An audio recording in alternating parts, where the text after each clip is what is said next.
Mignone is the founder and director of Shortstack Modeling Agency. Let's talk to her. For the viewers who aren't aware, tell us what Shortstack is. Shortstack's basically a fashion modeling program for teenage girls ages 14 through 21 who have always wanted to be a part of the industry or have some sort of interest in the industry, whatever aspect it may be, but couldn't be a part of it because the industry has such strict standards and such strict rules, and you have to look a certain way and be a certain way.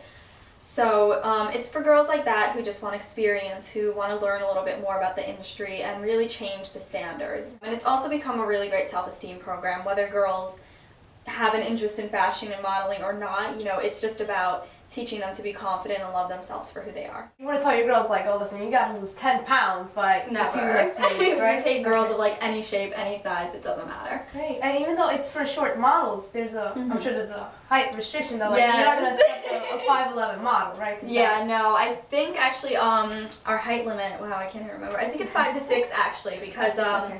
most agencies will ask for anyone above like 5'8" and above. Right. But there are models like Kate Moss, everybody knows, who is 5'7" and is like, you know, the supermodel. So our limit is 5'6". Good, and how tall are you? I am 5'1". Who or what inspired you or pushed you to do this? It was probably a combination of a lot of things. I always, ever since I was little, had an interest in the fashion industry. Like, I have tons and tons of magazines, and I was always watching like TV shows about it and runway shows and, you know, anything that I could. And, you know, I've studied it for years. And it was just partially that, and then learning that, like, no matter how badly I wanted to be a part of it, I couldn't. It was like, oh my God, like, it was such a letdown. And, you know, yeah, just like through my friends, my family, through Hal Eisenberg, the executive director of Windows, you know, just a combination of things really pushed me towards Shortstack. Oh, wow, so you really took matters into your own hand, basically. Yeah. Big name fashion industries out there, they're going to say, you know, no to Shortstack, say, like, you know, we have standards for a reason, for that way nobody, you know, not nobody, but like, not everyone can become a model, you know, we have, you know, like, say 5'11", there's a certain image that these people want to project. How would you respond to that? Like, you know, basically I'm not saying that girls that are 5'11" or super thin or whatever, like, shouldn't be a part of the modeling industry. You know, like, I have nothing per se against the industry as far as that goes. It's just the fact that, like, if you look at the statistics and if you look at the world, I believe it's actually that the average American woman is 5'3" and 160 pounds.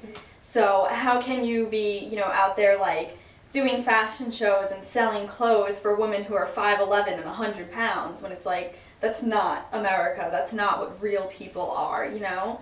So I think that there's different sections if you wanna look at it that way. Like, you can have the plus size industry like they do, and you can have the industry for the 5'11" girls, and you can have your short girl industry, you know? But there needs to be some sort of acceptance for everyone. Tyra Banks, she did a petite modeling cycle on her show, America's Next Top Model. So what do you think about that? I mean, she did what you said we should do, which is the plus size, and then regular model, and then short model. Yeah, well, you know, we were doing the whole Shortstack petite modeling thing for about 4 years before Tyra even, you know, came up with the idea. And the thing was, we were actually in touch with Tyra's producer at the time of, you know, the producer of the Tyra show and America's Next Top Model. We actually had a phone call conversation with him, and he loved Shortstack, he loved the idea of it, he wanted to bring me onto the show, you know, he was really interested, said he was going to call us back with all the information, never called us back, and then a few months later we're hearing about this, like, oh my God, Tyra's doing a short model production thing.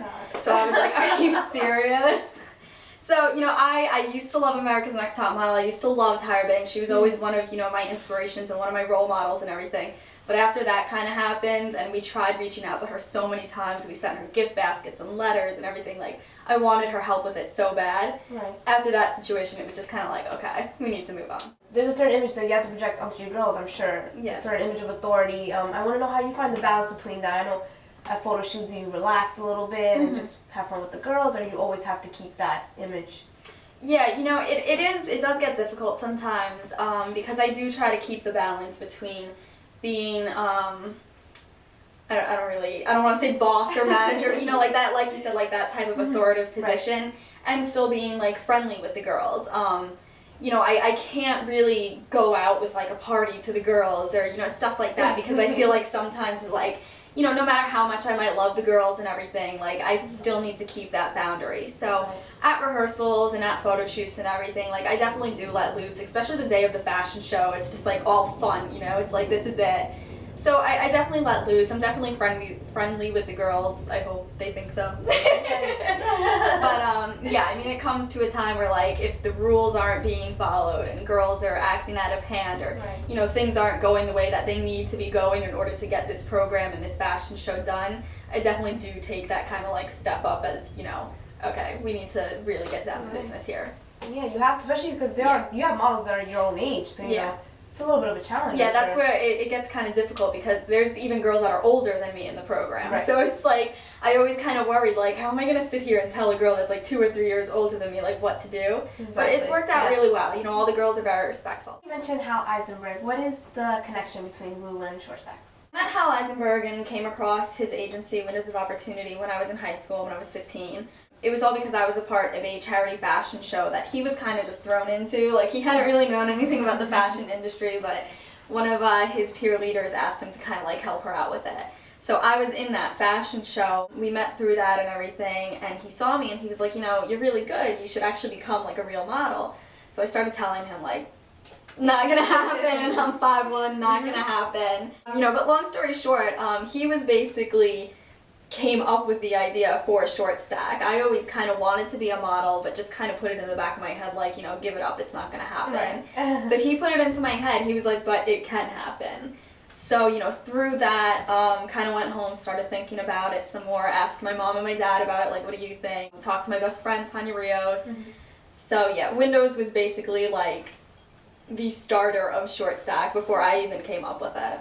So you seem very fashion forward. Can you tell us about the pieces you're wearing right now? Basically, the sweater's from JCPenney and everything else is Forever 21. I'm really not into like brand names. Like, I don't care about stuff like that. As long as it's comfortable, it looks good, I don't care where it's from or how much it is, like, I'll just get it, you know. I really don't care. So any favorite stores to shop at? Forever 21, definitely. Yeah, I will go in there. It's a problem, actually. I will go in there and spend like $500 in like 30 minutes flat, so. Oh my god. People try to like avoid like Forever 21s when they go to the malls with me. It's like, no, Liv. Shortstack has an annual fashion show every year, right? And can you tell us more about that? The past 3 years, including this year, has been in the city on 5th Avenue. We have like 300 guests in attendance. We have like a photographer's pit. Like, it's a real fashion show. A lot of people, especially when I first started it, being that I was in high school, a lot of people didn't take it seriously, thinking like, oh, it's just some high school charity thing. A lot of people are surprised when they come in and see like, oh wow, like this is for real. We really want the girls to get a real experience, something that they would in being in the industry. We have designers, we have sponsors like Hot Topic and David's Bridal and Banana Republic that we've had in the past. We've had a whole bunch. But yeah, our main goal is just, you know, to get the word out there to as many people as possible and really give our models the chance to experience something. We actually have some clips of Shortstack's 2010 fashion show. Here they are.